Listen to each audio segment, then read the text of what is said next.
We have a lot of news to cover, but first we wanted to start in celebration of Memorial Day, but also in celebration of not just our brave armed forces around the world and those who've sacrificed for our freedom, to also have a moment of silence for our many first responders, frontline healthcare workers, many of our clients and friends who are in that area.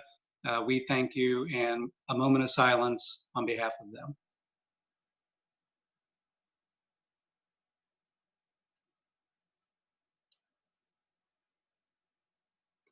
Thank you. And in that spirit, in our written chat that you will get this weekend, we have a special piece from the Navy SEALs on 4 ways to avoid the fear wolf and be a courage wolf. Some pretty interesting stuff. We've actually shared some of that information in the past, but there's a new book out by a former Navy SEAL that I think you'll find entertaining.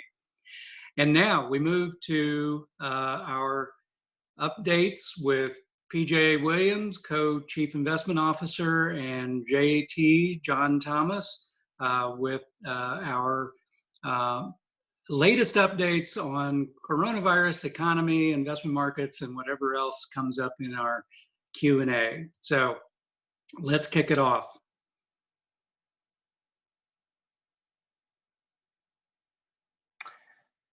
So on this slide, what we're looking at is the daily new coronavirus cases using a 7-day moving average going back to the beginning of the year. And what you can see, and we all know this just from following the news, is how it's rolled through different regions of the world. You can see there in the light blue at the beginning, that was the initial virus cases that were announced out of China. But then you see Italy being the main hub or the main flare-up point in Europe. When you look at the green, and you can see the ramp up first in Europe, and then rolled into the US, the dark blue there in the bottom right. And then you can also see where we've seen increase in cases in Latin America, South America, along with now we're seeing more in Africa. A lot of this is probably a result of just increased testing ability. So now that more tests are being circulated around the world, you're seeing that in some of the developing world where they're having positive cases. You can see here in the green, the flattening of the curve that Europe has experienced after incredible suffering for many of those countries, especially when you look at Italy and Spain. The US, you can see we've kind of teetered off a little bit and flattened it, but we're not seeing a significant decline yet. Again, part of this might be our increased testing ability. We're just finding more cases. I think what we'd be concerned about from a humanitarian standpoint is the top right there, where you see increasing numbers in both Latin America, Brazil, and South America being a big hub for new cases. And then now we're seeing the red representing Africa increase. And the concern here is that many of these countries in the developing world don't have access to the same healthcare we do in the developed world, but also they're not able to social distance the same way we can. We think about population like India, parts of Brazil. They just can't take the same measures that we're able to take in the developed world to try to shut this down. And so when you look out the next coming months, quarters, we'll be watching that area closely to see what humanitarian aid is needed to really help them create the same type of flattening of the curve that Europe has seen and that we're working on really, really hard here in the US. On this slide, what we're looking at is Oxford University has really taken a number of measures to analyze the government stringency, really what measures have governments taken around the world. And this is looking at the COVID-19 Government Stringency Index for G20 nations. As a reminder, G20 represents 19 countries along with the EU. And what we're looking at here is what do countries do in terms of locking down stay-at-home orders, shelter-in-place orders, closing schools, reducing public transportation. And you can really see, and we know this here in the US especially, that it really didn't happen until probably the second week of March. You can really see this line go up more parabolically when obviously cases have already ramped up in Italy and we were beginning to see increased caseloads here in the US. You can see that more and more states along with countries around the world started to issue more severe restrictions in terms of business operations, staying at home, sheltering in place. We can see we topped out late March, and we've kind of been there at that 80 line that as Oxford analyzes this. But we're starting to see a decrease. And here in the US especially, we know that I think every state now has done some type of change in terms of reopening, obviously at very different levels when you look around the country. But it's anticipated that if we do continue to see a flattening of the curve in many countries, that this line will start to go back down as countries around the world reopen. Yeah, and one additional item for our audience in our written chat, in the frequently asked questions area, we have the response to what would a W look like in the in-game and post C19 world. And there's some very interesting charts in there. Didn't have time for them this morning, but again, I refer you to the written chat that you'll be getting later. Next slide. So when you think back to that past slide, what we're looking at there is analyzing the world as a whole. On this slide, what we're going to look at is country by country. And so on the x-axis, what you're looking at is the drop in PMI for each country from January to April. And really looking at PMI, what we're looking at is kind of economic conditions. So are conditions deteriorating or are they getting better? And so a larger drop indicates much worse fundamentals within the economy. On the y-axis, thinking back to the last page, you're looking at the Oxford analysis of the government stringency in terms of requiring regulations of stay-at-home orders and things of that nature. And you can see that the more stringent the government was in locking down the country, the larger negative effect it had on the economy. Not really surprising when you think about it, but here you were able to see across different countries how the governments have reacted and then what the impact has been on the economy. So you can see in the bottom left, if you've been following the news, you've probably heard a lot about Sweden in terms of it acting different than its other Scandinavian country counterparts, along with Europe, in terms of remaining open. Restaurants remained open through most of this. The bars remained open. And so as a result, you can see that they've had the smallest impact to date with regards to their economy. Now, thinking out the next couple of quarters, we are seeing increased virus cases in a place like Sweden. And so it's still TBD in terms of did what they do work. The idea of herd immunity. They've been doing the antivirus testing there, and they're not seeing a huge number of people that have what they need in terms of being immune to the coronavirus. So a lot still to be determined on whether Sweden's strategy worked. You mirror that with how Italy and France and Spain. Now, part of this was a requirement that cases really exponentially shot up in especially Italy and Spain, followed by France, and so they were forced to take the extreme measures. And as a result of the extreme measures, shelter-in-place orders across pretty much the entire countries, you can see that the hit to their economies has been much more severe. So as a result of that, as we see the reopening, the quicker a country reopens, the more likely that their economy will bounce back. But what Dennis just mentioned is, do you run into that W if you do it too quickly? And so that's where the healthcare side needs to be complemented and dealt with in conjunction with the economic side. And that's what we're seeing many local governments, state governments across the U.S. here try to kind of balance those two. Well, that's right. And we had a bit of a chilling comment this week from the head of the CDC that we should definitely be prepared for the worst. He wasn't necessarily predicting the worst, but prepared for the worst this fall as far as an outbreak or a rising number of infections, that W or some version of the whack-a-mole, bigger moles, lots of them coming out of the ground. And again, I think this goes back to one of our favorite sayings in the firm, don't judge an event until time has aged it. So as you said, PJ, we need to see how Sweden, for example, comes out of this. They may have been brilliant, or they may have just delayed some of the pain. So we'll see.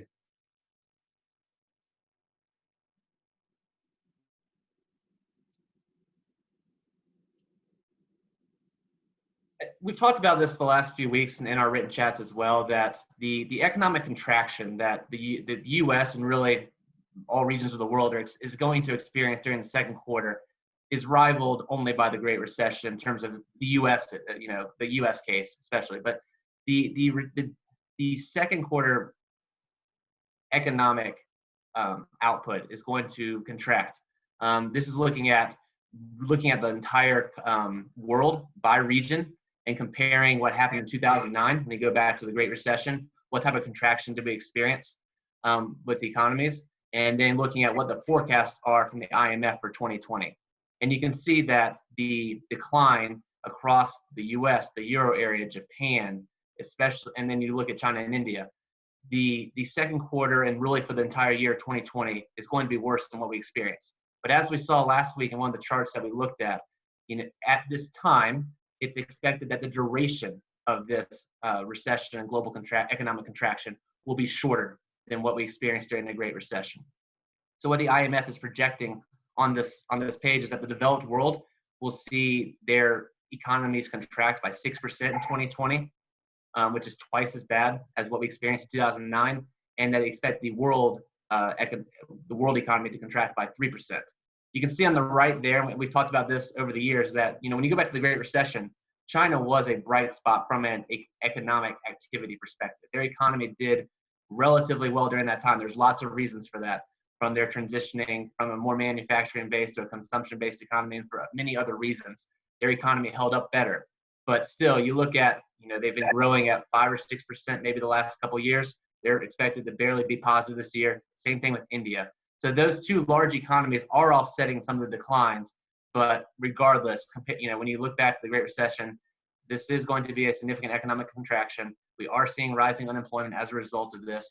The question will be, and again, the healthcare side of this will be a large player in where this goes, is how quickly can we recover from this sharp contraction?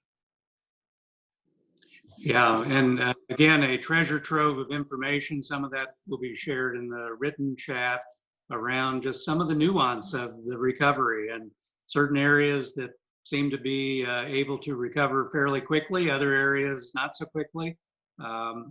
We talked about this actually several of our recent live chats, and there's certain restaurants that just simply aren't going to reopen, and we are standing by our base case scenario that as many as 15% of small businesses may not make it through this crisis. Okay, let's move on. We've shown different pieces of this slide the last couple of weeks, really looking at how this severe economic contraction and the coronavirus, how it's disproportionately affected lower income workers. And so on this slide, we're looking at how did unemployment change from February to April, and we can see significant increases. We all know this is a crisis in this country that we are dealing with. Obviously, the government, both the Fed and the U.S. government and Congress, are doing what they think is best in terms of providing stimulus. So that's helped backstop, a month or two of lost wages for some of these workers. But it's still going to be, how do we go forward from here? How quick is the recovery? How quick can these people get back to their jobs? I don't want to call it a silver lining. I would call it more of a hope, is that as of now, majority of the lost jobs are still classified as temporary. And so as we see local economies opening back up, hopefully these workers are able to return to work quickly and get back to where they were pre-COVID. On the right, we also are looking at male versus female, and we can see that there has been actually a larger increase in female unemployment as a result of this. So that's something else that needs to be dealt with in terms of getting people back to work and trying to move back towards where we were in February. It is going to take time. It might be years before we get back to February, but there's a large gap between where we are with the April unemployment rate being almost 15% and where we were pre-COVID, where we were sub 4%. And so hopefully as the summer plays out and local economies reopen, we'll start to see a decline in the unemployment rate. Okay. On this slide, it's not going to be a surprise to anybody, but as a result of COVID, the GDP in the U.S. is running below potential. A lot of this is a result of unemployment. GDP potential is based on an idea of full employment, people working, the output being kind of what you would expect if everybody was working. With the decline in demand and the decline in business activity, you've seen a huge gap created. And as a result of this gap, that's what we would call an output gap in terms of where we are from what we would call potential performance or potential output, potential GDP, and what it's currently projected to be. As a result of this reduced demand and the fact that right now the US dollar is still strong and in demand, inflation is not a near-term concern. Again, there's lots of talk out there about what happens with the Fed printing all this money. Well, as long as the US dollar is still in demand and and investors and countries around the world have US dollar denominated debt, and they also want to seek safety in US treasuries when things get scary, because they view it as a low risk investment. That puts a kind of a lid on inflation for the short term. If that changes and people perceive the US dollar differently, or we get back to where we were in terms of being closer or above our potential GDP, things might change on the inflation front. So that's, again, something we'll be monitoring going forward. Yeah, so on the flip side of inflation is deflation. We have a couple of audience questions about should we be worried about deflation as opposed to inflation? And I think, again, as we've seen the past really decade, a lot of it's become more sector or product specific. You know, the idea of deflation. Okay, well, now your 60-inch plasma or LCD TV costs a fraction of what it cost a decade ago. Is that deflation? Same thing on the flip side of, okay, if the Fed and everybody says that inflation's been running at 2%, well, if you are paying for a kid to go to college or you have lots of healthcare bills, you might feel differently about where inflation is. So I think there's definitely parts of the economy that could experience deflation just as a result of a lack of demand in significant parts of the economy. But in terms of the overall economy, experiencing something like what you'd experience if the deflation hit everything and then people are putting off purchases, which then makes the contraction in economic output even deeper. I don't think we're going to see that. But again, a lot of it depends on where the healthcare crisis goes. People get more and more worried about this and the fact that the duration is going to be longer or a W. That might change their spending habits. So that could lead to something that looks more like what Dennis just talked about. But that would take a lot more. That would mean that we are experiencing a W or something worse. Okay, good. Yeah, go ahead, JT. Obviously, recessions are by their nature deflationary. And on top of the COVID-related recession, we are also dealing with a lot of deflationary forces in the energy complex, in the metals that are in core production. Longer term, you think about the trade war, you think about onshoring a lot of production or supply chains, that has some inflationary effect. So you're going to see a longer term pressure between monetary forces and those changed supply chains versus the fundamental deflationary force of destruction of demand through the recession. Yep. Well, and I thought it was really interesting. There have been several different CEO of Fortune 500 surveys recently that have basically said most of them, 70% plus, aren't going to change their supply chain in China. And many of them are going to continue to invest in China. So it's clearly not the flight out of China that had been originally predicted. So on this slide, what we're looking at is the responses from 163 institutional investors recently in terms of when the economy reopens, what do we anticipate will happen across different sectors? You know, will they experience a slow recovery, a fast recovery? Will there be a fundamental change to how the sector is managed and what it looks like? We're not going to go through each of these, but I don't think that there's too many things surprising when you think about how COVID has affected different areas. You look at utilities. Very little fundamental change, not surprising. They are an essential to all of us. When you look at something like healthcare, okay, that's got the largest expected fundamental change.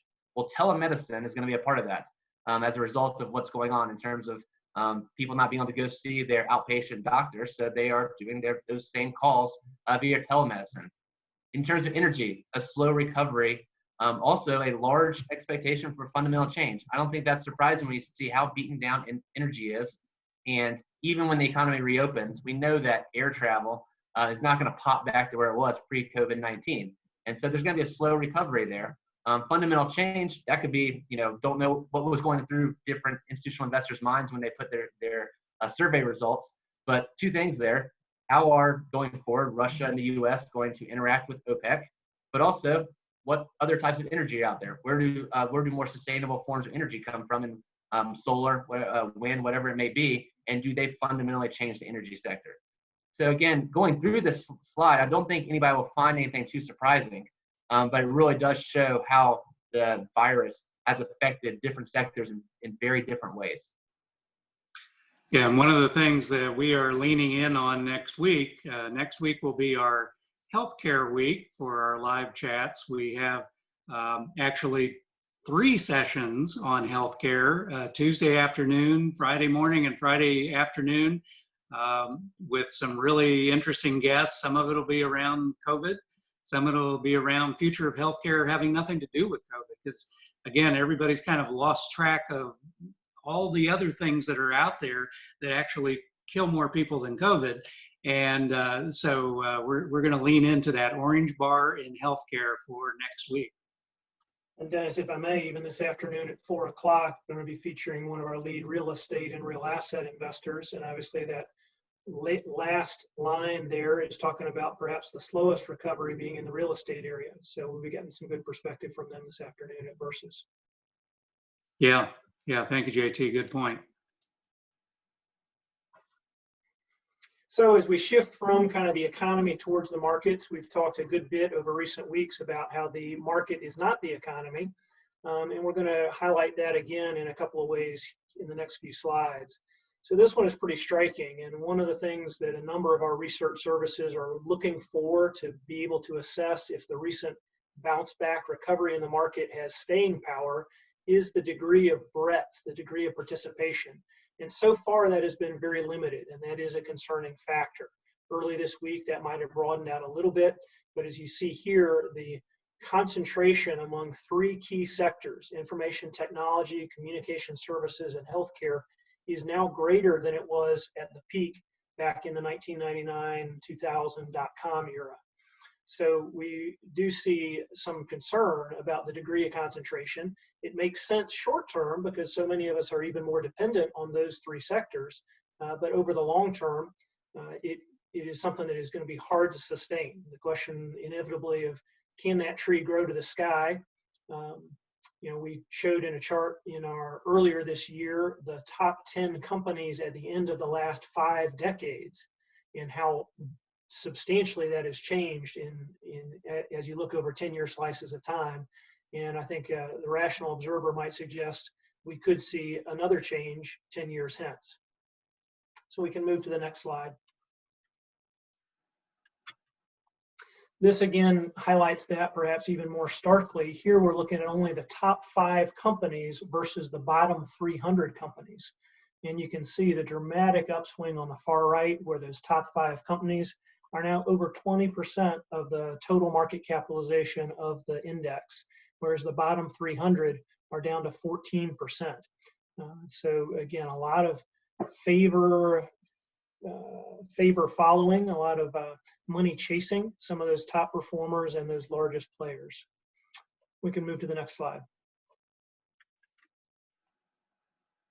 So who are those top players? So this is a pretty interesting view. This is effectively the 500 companies that make up the S&P 500.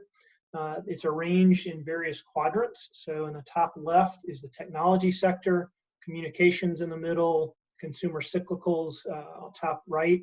So visually, you can quickly identify the 5 largest boxes. Who are those top 5 companies? Microsoft, Apple, Amazon, Google, and Facebook. So those have been the winners this year. The green degree of brightness shows how much they are up year to date. And as your eye travels around the page, you can see so many of the other sectors of the economy are in red. Healthcare is in the bottom middle column, which is largely kind of a mixture of not up much, not down much. The other point of contrast is where do we find a lot of the companies that have gotten hit the hardest? Obviously, the consumer discretionary, travel, retail, and the energy sectors, and they're in the kind of middle right section. It would be actually hard to identify the airline area. It is a very small segment on this view. And down on the bottom, kind of right middle column is energy. Energy has a much smaller share of this than it did even 4 months ago before the energy price collapse. So, as we start thinking about opportunities, and that's where we're going to pivot next, certainly you could follow those things that have been performing and have an even larger share of the economy right now. But the areas that may have the sharpest recovery or bounce back potential are certainly the ones that have suffered the most. So again, very interesting contrast. Just think about the market is made up of a lot of individualized stories.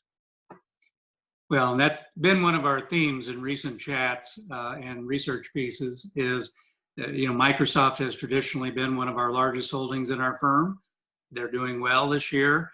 But what are they going to do over the next 3 to 5 years? They certainly have good prospects, but from a return viewpoint, some recent things that we did said, okay, maybe they won't be as good a return as some of the other things on that map. By the way, for those of you who really love to study this level of detail, this particular chart will be in our written chat. And you can find it on the web at FinViz. And I'll apologize, I'm fading in and out of darkness here as the sun in my window is brightening or darkening. And ironically, as I'm talking about Amazon and talking about what trees can grow to the sky, the Amazon delivery man just dropped off a package. Well, there you go. Some of our clients might compare Amazon not to the tree that grows to the sky, but to the kudzu that chokes out and subjugates everything else in the forest. I don't know. Well, we do have some members of our audience who have been in companies that have been adversely affected by Amazon. So you're right, there's different opinions on that one. So shifting from the very micro level of where there are opportunities, looking company by company within the index, I think the storyline there is rather than talking about the undifferentiated index as an investment opportunity, we want to be thinking more and more about individual sector and company stories within that market. This is a view from Bank Credit Analyst, Global Investment Strategy, one of our primary research services, and it looks across a wide array of asset classes from top to bottom and portrays their view of what the attractiveness is over 3 months, 12 months, and 10 years. Obviously, darker red would be ones that you want to be more underweight, more bearish. Darker green would be the more optimistic, more bullish. In the 3-month category, you can see there's not too many things that stand out in either direction. Fairly neutral almost across the board, actually favoring cash, energy, and gold. Over a 12-month horizon, there are many more things in that category 4, light green, suggesting a modest overweight. Many of the equity categories in the middle of the page show up in that, as well as energy and gold down at the bottom. Interestingly, as you move longer term, the U.S. equity market is less favorable, being suggested to be somewhat underweight versus your long-term target. And one of the few things that shows up as more attractive over 10 years is actually emerging markets, inflation protection, which PJ alluded to earlier, not being an issue near term, but perhaps one longer term, and again, gold, which is also an inflation protection asset. So again, we want to be thinking at a more micro level about the opportunities and recognizing that longer term returns are going to be based on your starting point. And the starting point for U.S. equities is somewhat higher valuation than many other categories. Well, and I think, go back to that prior chart, Bill. Yeah, so I think one of the interesting things on the 10-year is that most of us have 10-year horizons or longer. And so we should maybe be thinking about 10 years, but who thinks in those kinds of terms? I mean, a lot of the things that we do in our firm, some of our explore activity right now, we're talking about a 3-year time horizon for where would opportunities most blossom, 3 to 5 in some cases years.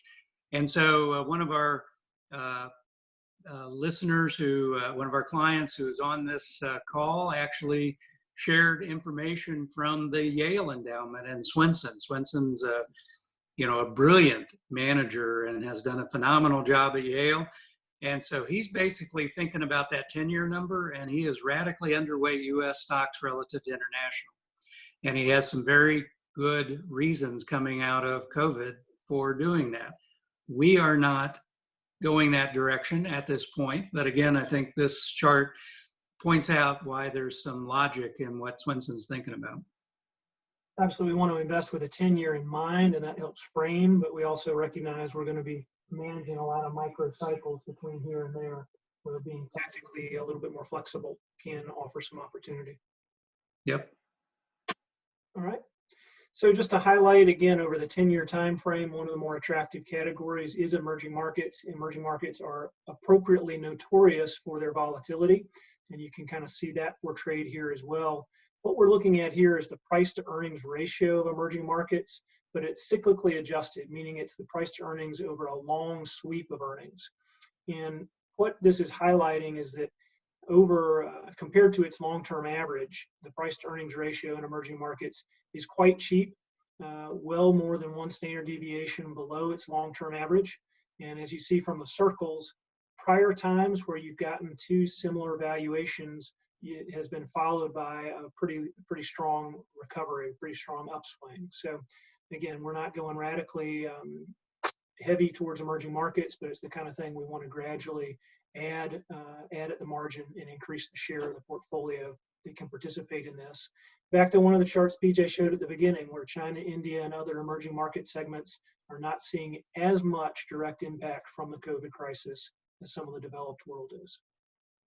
Yeah, and it is worth mentioning that we were on a call with one of the head people from BCA earlier this week, who made a comment that while they are highly bullish on the 10-year prospects for emerging markets and possibly sooner prospects for emerging markets, they're also kind of concerned shorter term about some of the things that PJ talked about, the COVID hitting some of those sectors, and then the rewiring of supply chains, which we've been talking about now for a number of chats. We included that McKinsey piece a few chats ago. Holy cow, the rewiring of supply chains, maybe 70% of US CEOs are staying in China, but they're also creating redundant systems and rewiring. And there will be winners and losers in this area of emerging markets. So again, back in the old days, we actually indexed emerging markets. And normally you wouldn't index a messy market like emerging, but it actually worked out very well for us back in the old days. Going out the front windshield, we're probably going to be taking a different approach in this area. And the dollar and commodities have a lot to determine in the short-term emerging market returns. And it should be pointed out on that prior chart, emerging markets didn't really become more favorably viewed until between 1 year and 10 years in horizon. So yeah, short term, still a little bit cautious on that. Yep. All right, we can go to the final slide, Bill. So I know we're pushing the edge of our time today, but to wrap up, I'd say this is one of the most common questions we're getting at this stage, which is how do you justify, how do you rationalize, how can you validate the current valuation of stock prices? We've seen such a strong bounce back from the March lows, even while the economy is clearly deteriorating, and economists broadly are more and more, very few, I was just on a call a few minutes ago where investors were asked to rate their view on a V-shape, U-shape, L-shape, et cetera. And there were very few remaining in the V-shaped category for the economic recovery. So how do you validate current stock prices? So a couple of considerations, and I'd say it is a conundrum. It's one that puzzles us as well. But if you wanted to do so, certainly the cash on the sidelines, where we have more cash in money market funds and other short-term cash type vehicles than we did back during the peak of the global financial crisis in 2008 in dollar terms. As a share of the market capitalization, it is still substantial, though not as high as it was at that time. So that could be a follow-on or support to the rally we've seen. But the other way that folks try to come back to this is, again, taking a very long-term view. And on the right, this is going to get, forgive me, a little bit wonkish, a little bit into CFA land. But effectively, if you think about what you get when you invest in stocks, you have a claim on the long-term earnings of those companies. And the stock price is a mechanism to value what are those profits worth over the long term. And so you're discounting that value back. And given the deflationary forces, given how the interest rates have fallen to the floor and are likely to stay there over the long term, what this chart is showing is the relative impact of an earnings shock, even one that becomes permanent, versus that discount rate. And looking across their three scenarios, if you're looking just at an earnings shock with no change to the discount rate, then you would see about I believe that's about an 8% decline in the value of the stock prices. If you see that become permanent earnings shock, it goes to about a 14% decline in prices. But interestingly, even with a permanent reduction to the long-term profits, if that discount rate is fundamentally lowered, the price today, the present value actually goes up 7%. So not suggesting that that is short-term a solid way to interpret the stocks, but reminding folks that when you're investing, you are investing in the long-term future of not only the stock, but the market and the economy. And if we're in a fundamentally low interest rate environment, that does serve to provide ballast or support to the long-term value. So with Yeah, that, and that just reinforces what we went over a week ago. We used Google Alphabet as one example of the 10-year cash flows, and where the 2020 cash flows are 5% of that 10-year. Many of the companies we look at, 2020 is between 4 and 7% of the 10-year cash flows, which that's company growing their cash flows over time. If they're not going to grow their cash flows over time, they're probably not going to be part of the S&P 500 or maybe even in business. And so what is just fascinating is this chart on the right really kind of lays that out. And many of the companies, Morningstar believes, will not be a permanent earnings shock.